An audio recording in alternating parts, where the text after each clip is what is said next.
This Family Life News podcast is made possible by the support of listeners like you.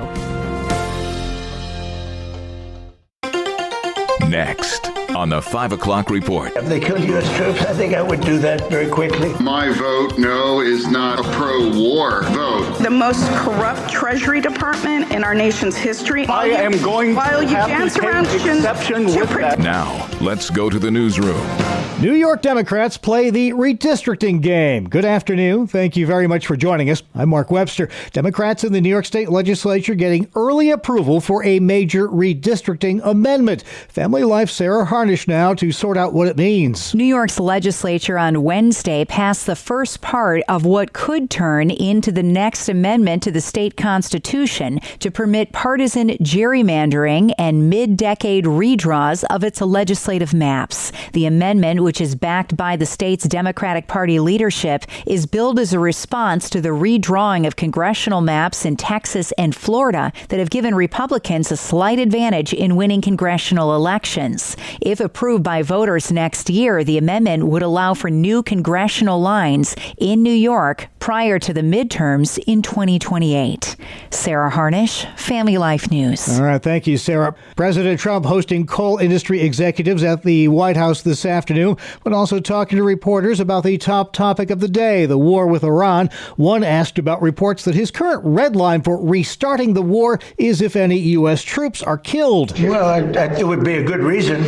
I'll be honest with you. If they kill U.S. troops, I think I would do that very quickly. Trump also asked about Iranian proxy group Hezbollah's apparent rejection of a Lebanon-Israel ceasefire. I think you're going to see things happen over there. That's a little bit of a different world, but it's interconnected with Iran. And it would be really nice if Lebanon could have some peace. I spoke to Bibi Netanyahu about that, and I speak to them about it, and I actually spoke to Hezbollah about it. And I think progress is made. Trump calls yesterday's House vote on the War Powers Act unpatriotic.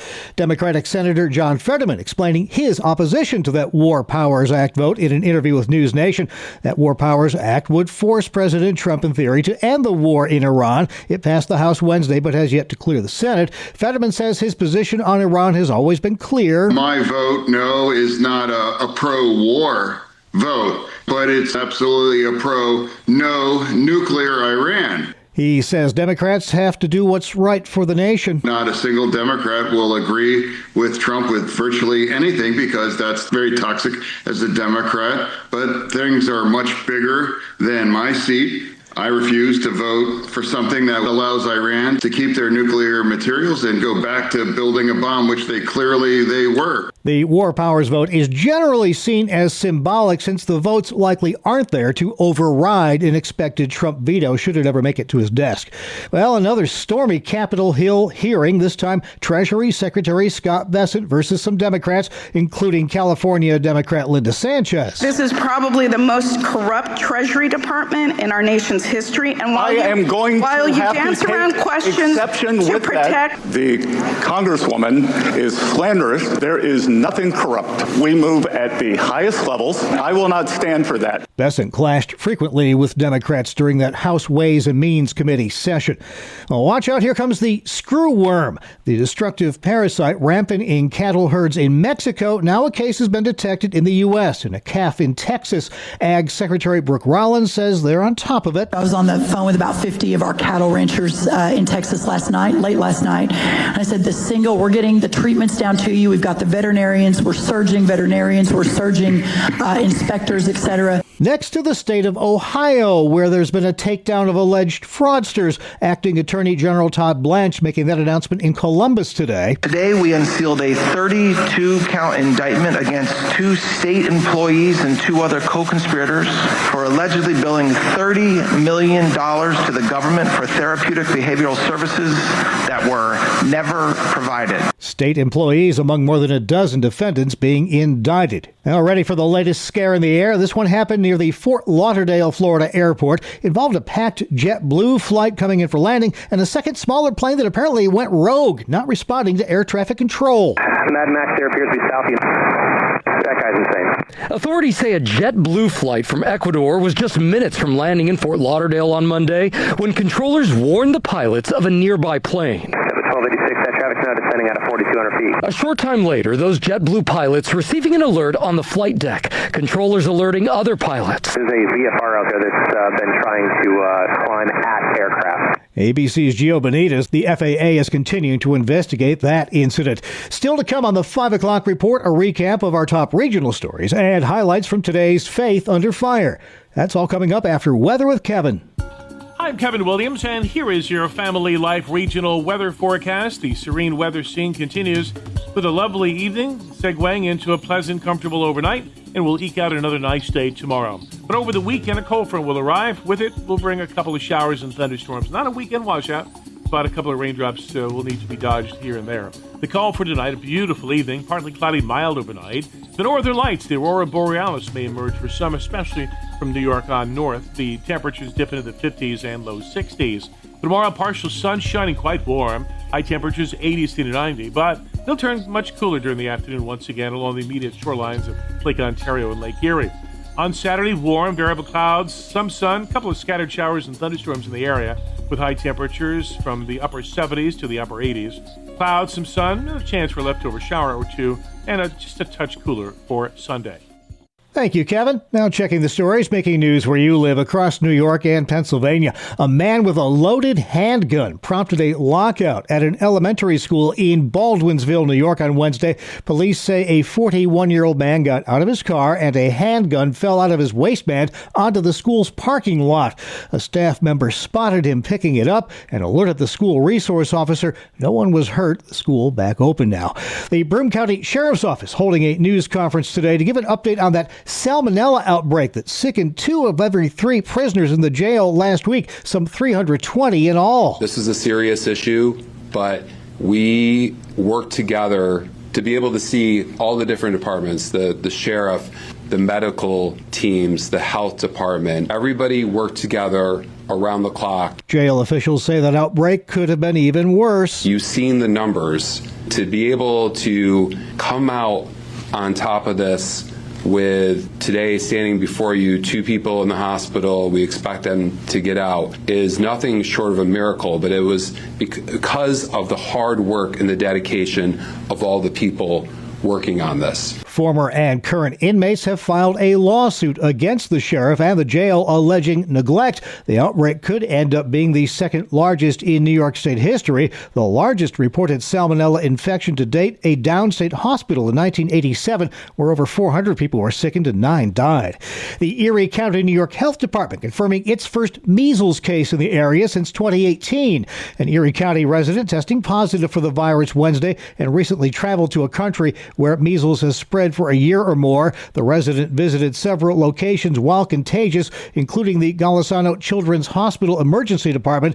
The measles virus stays alive in the air and on surfaces for at least 2 hours. SUNY Chancellor John King reporting 3 straight years of increased enrollment within New York's public university system. More than half of all in-state undergrads at the state's 64 SUNY schools get free tuition. In his annual State of SUNY address, King highlighted the success of the SUNY Reconnect program, which has helped more than 5,500 adult learners get their degrees. We're using this unique reach to connect students to careers, grow the economy, and serve as a powerful engine of upward mobility. King says he hopes to expand the SUNY Reconnect program in the fall to include more campuses and degrees. He says the SUNY system is a $35.5 billion industry in New York, supporting more than 165,000 jobs. State lawmakers in Pennsylvania working on legislation to make hunting in the state more affordable for non-residents. To hunt in PA, people need to buy a general hunting license, which is almost $21 for residents, $102 if you're not a resident. On June 3rd, Senator Dan Laughlin wrote a memo saying he intends to introduce a bill that would create a 3-day hunting license for non-residents to use during the opening 3 days of the PA firearm season at a cost of $30. He calls it the Home for the Holidays bill, as rifle deer season begins on the Saturday after Thanksgiving. And a Pennsylvania grocer is implementing AI-powered shopping carts. Wise Markets and Instacart equipping shopping carts with basket-facing sensors, scales, location tracking systems, outward-facing cameras, and a touchscreen. Up next, highlights from today's Faith Under Fire.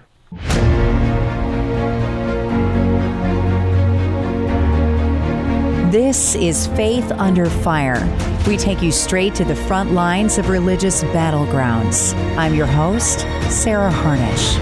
With me today, Alliance Defending Freedom Senior Counsel, Chelsea Yeoman. We're talking Christian foster parenting. This case is significant, especially in June for Pride Month. We're talking about DeGrosse versus Senn. A Washington couple challenged state officials after they were barred from serving as caregivers because they would not use chosen pronouns or transition foster children in their care because of their Christian beliefs. Washington State now saying it's going to drop its policy.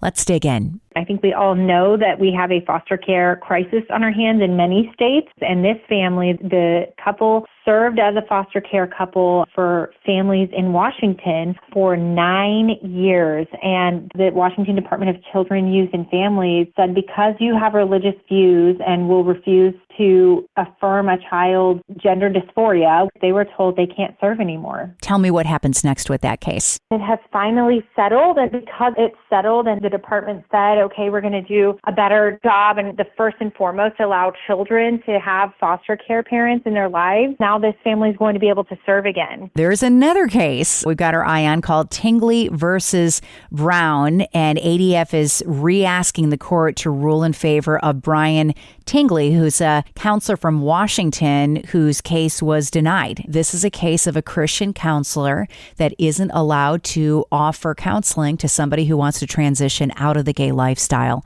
Very similar to the Kaylee Childs case that you just won in front of the U.S. Supreme Court. We're asking the district court there in Washington to abide by the Supreme Court's new rulings and allow him again to serve. For 20 years, he has had his practice and helped families, and he wants to be able to serve in accordance with his beliefs, which of course Washington did not want. And so the Child's case has a ripple effect, I think, nationwide, and goes to show when you challenge and you have courageous clients who are willing to take a stand, ultimately we do win these cases, even if it's a long battle. NPR is out with an article this month saying that Pride celebrations across the country are continuing to lose out on large corporate sponsorships. In fact, in more than a dozen cities across the United States, they're only getting about 30% of the funding that they were getting before the Trump administration.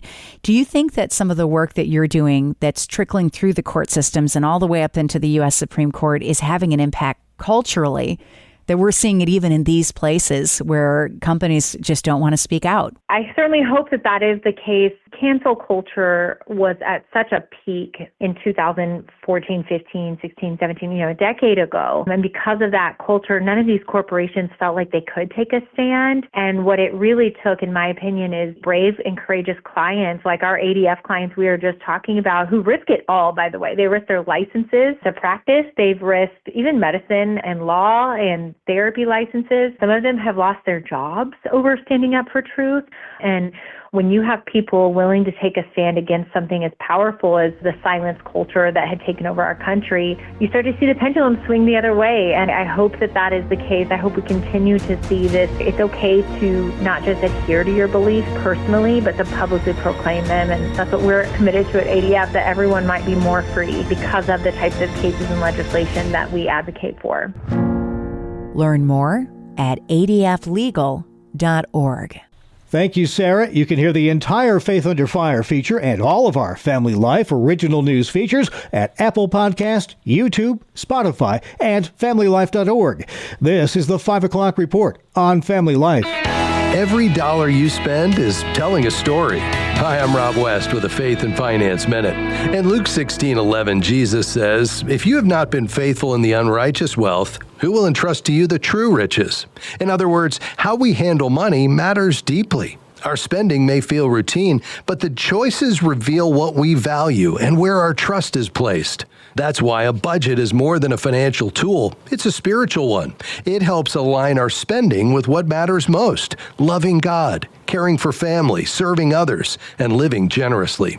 So take a look at where your money is going. Does it reflect your deepest values? Because you don't need more money to honor God. You need intentionality with what He's already entrusted to you. Connect with a certified Kingdom advisor who's been trained to deliver financial advice that aligns with your Christian values by visiting our website, faithfi.com.